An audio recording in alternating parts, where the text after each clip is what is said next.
Shalom Bapak Ibu yang dikasih Tuhan, kita boleh bangun pagi, kita diberi kesempatan hidup oleh Tuhan, semua karena anugerah Tuhan. Kita masih diberi dan dimampukan dengan kekuatan boleh bangun pagi. Mari kita berdoa sebelum membaca dan merenungkan firman Tuhan pagi hari ini.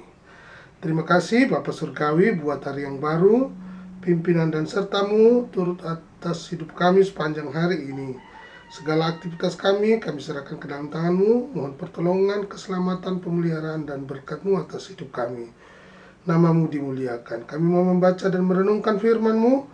Beri kami pengertian untuk mengerti maksud rencana-Mu dalam hidup kami. Haleluya, amin.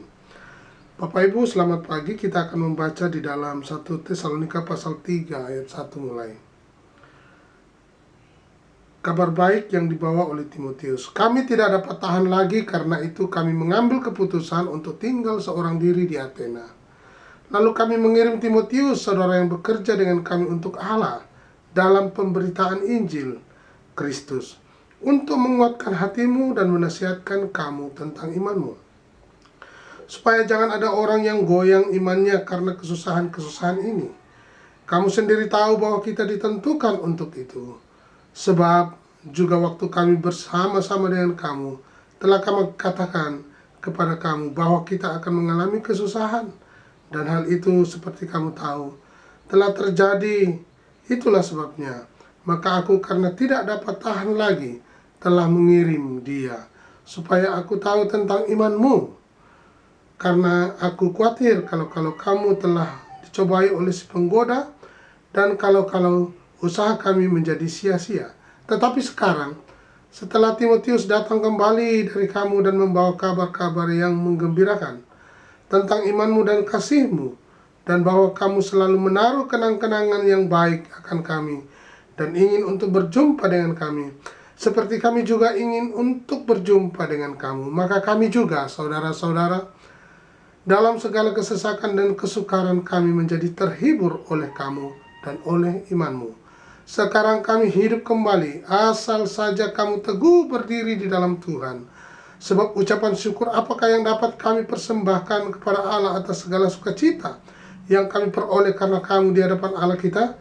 Siang malam kami berdoa sungguh-sungguh supaya kita bertemu muka dengan muka dan menambahkan apa yang masih kurang pada imanmu. Kiranya Dia, Allah dan Bapa kita, dan Yesus Tuhan kita, membukakan kami jalan kepadamu, dan kiranya Tuhan menjadikan kamu bertambah-tambah dan berlimpah-limpah dalam kasih seorang terhadap yang lain dan terhadap semua orang, sama seperti kami juga mengasihi kamu. Kiranya Dia menguatkan hatimu supaya tak bercacat dan kudus di hadapan Allah dan Bapa kita pada waktu kedatangan Yesus Tuhan kita dengan semua orang kudusnya. Puji Tuhan. Bapak Ibu yang dikasihi Tuhan, dalam perikop ini kita sudah membaca kabar baik yang dibawa oleh Timotius.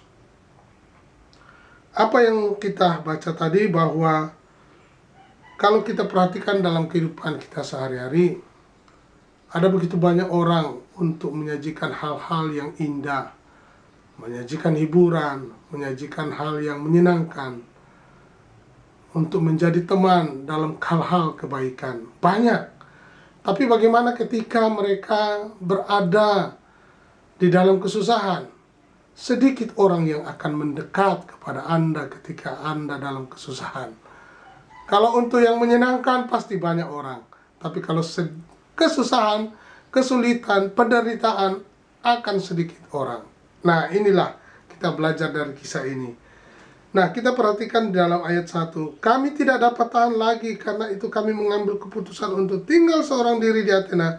Lalu kami mengirim Timotius, saudara yang bekerja dengan kami untuk Allah dalam pemberitaan Injil Kristus, untuk menguatkan hatimu dan menasehatkan kamu tentang imanmu. Nah, ini dia. Di dalam kesusahan, Rasul Paulus pun berusaha untuk belajar seperti gembala yang baik, Tuhan Yesus Kristus.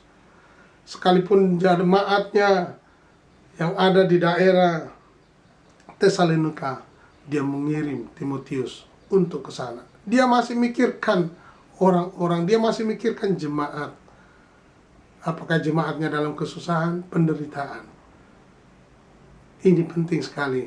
Bagaimana ketika kita dalam kesulitan hidup, ada yang memperhatikan. Ketika kita dalam kesulitan, ada yang membantu. Ini penting. Coba perhatikan. Lalu kami mengirim Timotius, saudara kami, bekerja dengan kami untuk Allah dalam pemberitaan Injil Kristus.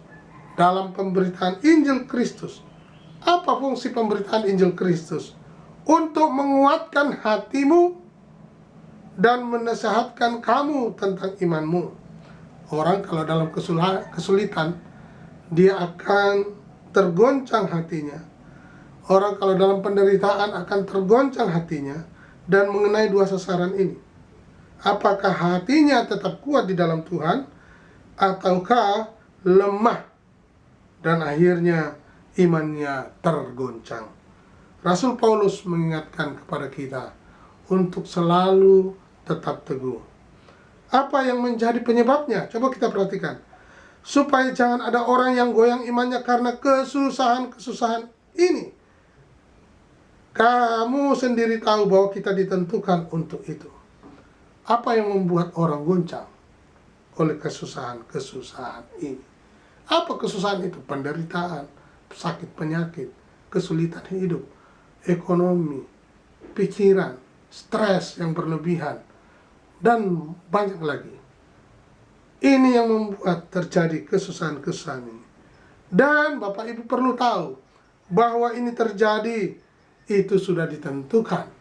Kita akan mengalami penderitaan-penderitaan, kesulitan-kesulitan itu. Dan inti dari poin ini, bagaimana kita tetap kuat di dalam Tuhan.